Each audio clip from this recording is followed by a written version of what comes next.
Bismillahirrahmanirrahim. Assalamualaikum warahmatullahi wabarakatuh. Alhamdulillahirabbil alamin. Allahumma shalli ala sayidina Muhammad wa ala sayidina Muhammad wa barik wasallim. Gimana anak-anak kabarnya di rumah? Mudah-mudahan dalam keadaan sehat dan semangat untuk belajar. Bertemu lagi dengan Bapak Guru PAI dan Budi Pekerti pada kesempatan kali ini. Pada waktu kali ini kita akan meneruskan tentang pembelajaran kita, yaitu tentang bersih itu indah. Sekarang pembahasannya adalah cara membersihkan najis. Adik-adik mungkin ada sebagian atau hampir semuanya yang tahu ya cara membersihkan najis. Nah, kita mari belajar lagi untuk lebih paham lagi, untuk lebih tahu lagi.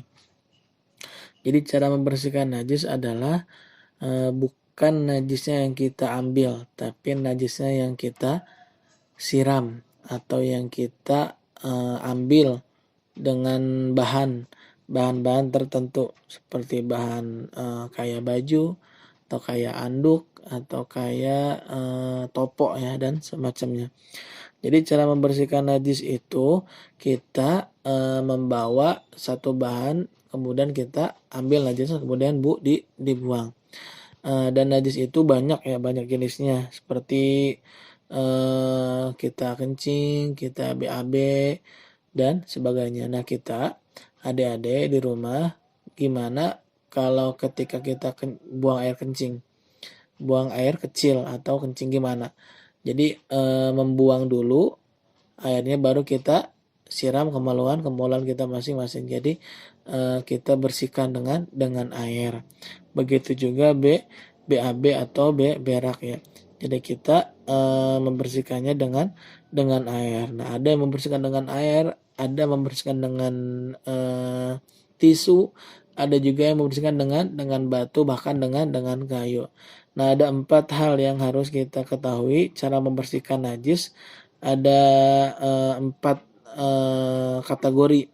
Yang pertama dengan air. Nah, dengan air itu seperti biasanya, umumnya dengan air. Yang kedua bisa dengan tisu. Yang ketiga bisa dengan batu. Yang keempat bisa dengan kayu. Bahkan dengan seperti topo atau baju dan sebagainya. Kemudian membersihkan itu disebut apa membersihkan itu? Yaitu istinja. Istinja ini adalah salah satu cara membersihkan najis yang sering kita lakukan. Yaitu kayak tadi. Jadi istinja adalah sesuatu yang ingin mengangkat kotoran atau najis. Seperti kayak tadi kamar mandi, kita di ruang mandi BAB ya, atau kencing. Maka kita di situ harus dibersihkan. Dengan air bisa, dengan batu bisa, dengan kayu bisa, dengan tisu bisa, sesuatu yang keras, padat dan bisa menyerap ya. Kemudian yang harus kita ketahui adalah doa masuk ke WC. Apakah ada yang udah tahu? Kalau udah tahu diamalkan ya adik-adik ya, diamalkan dan dipraktekkan. Jadi doanya masuk ke WC, Allahumma inni a'udzubika minal khubusi wal khaba'is. Kita ulangi lagi, Allahumma inni a'udzubika minal khubusi wal khaba'is. Nah gitu doanya. Dan tadi Bapak udah jelaskan cara membersihkan najis. Jadi kalau di rumah contohnya misalkan ada ayam, kemudian ayamnya berak di tempat kita atau di keramik atau di meja kita atau di halaman kita. Kalau di halamannya ada keramiknya, maka kita ambil air, kemudian air itu kita siramkan, kemudian disiramkan kita pel. Begitu aja mudahnya ya. Atau kita ambil bahan kayak tisu, kita keringkan dengan tisu. Bisa seperti itu gitu ya. Jadi membersihkannya di tempat itu saja. Jangan di tempat yang lain. Misalkan terkena keramiknya yang satu itu kita bersihkan dengan keramik yang kedua. Kemudian selanjutnya yaitu adalah aku senang berwudu. Jadi yang selanjutnya adalah tata cara berwudu. Jadi jangan sampai kita lupa atau bahkan malas untuk berwudu. Kita harus berwudu karena sehari semalam mau tidak mau kita berwudu lima kali karena itu waktunya sholat. Maka wudhu ini harus kita lakukan sehari minimalnya mengikuti sholat 5 waktu yaitu lima kali. Apakah kalian udah tahu wudhu yang benar dan baik? Ayo kita belajar ya. Adik-adikku didengarkan dan diperhatikan ya.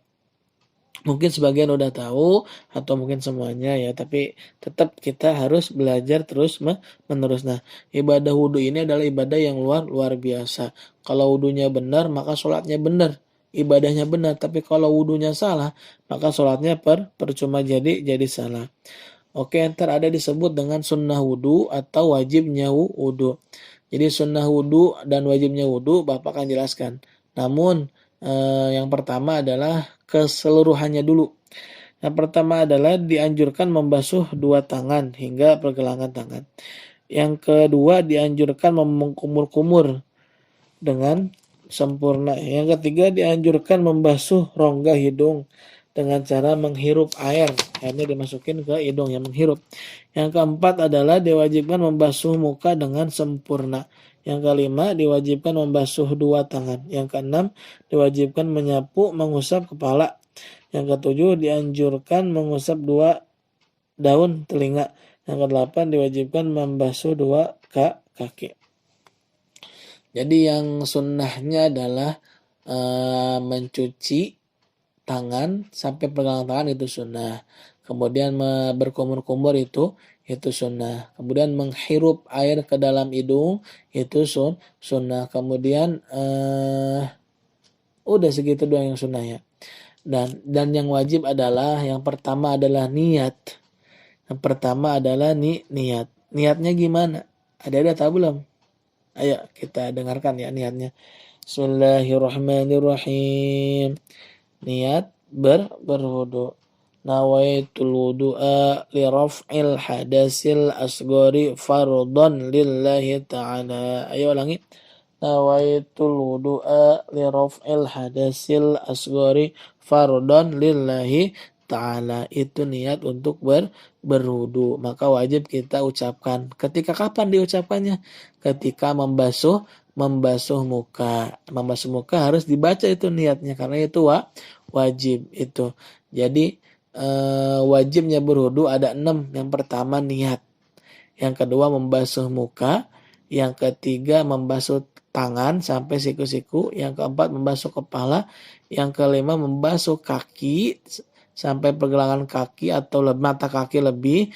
Yang keenam adalah tertib berurutan. Jadi sunahnya cuman sedikit. Yang pertama sunahnya tadi ulangi, mencuci tangan, kemudian berkumur-kumur, kemudian menghirup air ke dalam hidung dan membasuh telinga. Membersihkan telinga itu adalah yang sunnah. Yang wajibnya tadi ada 6. Ulangi yang wajib. Yang pertama adalah niat. Nawaitul wudu'a li raf'il hadasil asghari fardhon lillahi ta'ala. Kemudian membasuh muka, niatnya ketika membasuh muka, kemudian membasuh telapak tangan sampai siku-siku, kemudian membasuh rambut sebagian atau semuanya boleh. Yang keempat adalah membasuh kaki. Ulangi lagi. Yang pertama adalah membasuh niat, kemudian membasuh muka, membasuh tangan sampai siku-siku, membasuh kepala, kemudian membasuh kaki sampai 2 mata kaki, kemudian tertib. Begitu ya, anak-anakku di rumah harus rajin belajar. Kemudian satu lagi adalah bertayamum atau tayamum. Tayamum adalah salah satu cara kita bersuci untuk bisa menghadap Allah atau tadi untuk sholat. Apa itu tayamum? Tayamum adalah pengganti daripada air tadi untuk kita berwudu. Kenapa ada tayamum? Karena ada 3 syaratnya. Yang pertama adalah tidak ada air, sudah berusaha mencari air tetapi tidak mendapatkannya, sedangkan waktu sholat sudah masuk. Jadi yang pertama adalah tidak ada air sama sekali, udah mencari tuh di RT, di RW itu, kemudian tidak ada sama sekali. Maka waktu sholatnya sudah masuk, maka kita harus bertayamum. Yang kedua syaratnya sedang sakit. Apabila terkena air bagian anggota wudunya akan bertambah sakitnya menurut ilmu kedokteran. Jadi yang kedua adalah orang yang sakit boleh bertayamum. Karena ketika dia pakai air sakitnya akan parah atau bahkan bisa lumpuh. Nauzubillah min dzalik. Yang ketiga adalah dalam perjalanan musafir dan sangat sulit mendapatkan air. Jadi dalam perjalanan kita ke Australia atau kita ke kemana ke jauh gitu ya, pas waktu sholat gak ada air, maka kita bertayamum. Bertayamum itu dengan apa? Dengan tanah-tanah kering atau disebut juga dengan debu-debuan yang suci debunya, bukan debu yang terkena najis, terkena kotoran hewan atau kotoran manusia. Debu-debu yang yang bersih ya. Mungkin cukup sekian dari Bapak, mudah-mudahan anak-anakku bisa dipahami ya. Dan tata cara bertayamum itu adalah yang pertama adalah meletakkan tangannya ke debu tersebut. Kemudian yang kedua adalah menerapkan kepada wajah. Habis itu ambil lagi debu tayamumnya, kemudian kepada kedua tangannya masing-masing, tangan kiri untuk tangan kanan dan tangan kanan untuk tangan kiri. Cukup sekali. Jadi tayamum itu hanya dua saja. Yang pertama adalah ke muka, yang kedua ke tangan, dua tangan sampai siku-siku. Terima kasih dari Bapak, sekian.